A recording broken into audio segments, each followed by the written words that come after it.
Hello and welcome to Safe and Trusted Canada. This video tutorial is about the basic content management area, logging into your dashboard. All business owners can log into their accounts.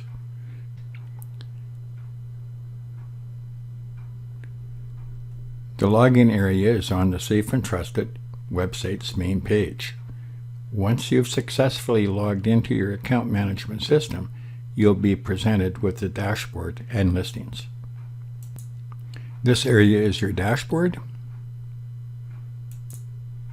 This is your area for your listings. Safe and Trusted Canada sets up an account using the email given by the business owner. The business owner is sent a temporary password to access its account.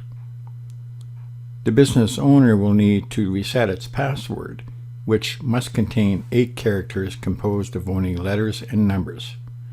There must be at least 1 uppercase letter, 1 lowercase letter, and 1 number. This is necessary for security reasons, as the user can change content for your listing. When you navigate to the listings, you'll immediately see the businesses that you have the power to manage.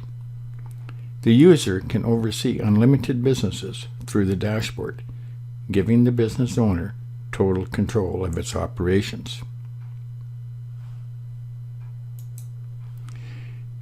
The business has 13 content management areas, and depending on the plan type, they may be unable to place content in specific tabs.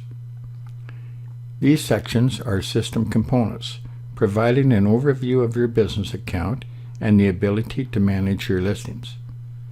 You'll need an email associated with your business for account access.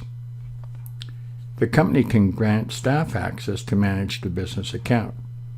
However, it's essential to consider that staff may not possess enough knowledge about your business to fill in the credentials area for the business accurately.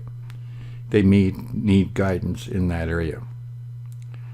A business who selects the professional plan may not need an account if they do not want to accept reviews on our system or are not interested in the e-quote system for contractors. Our admin staff will do everything, and communication to get things right can be done through online video conferencing or email. We start with maximizing the content from the business website.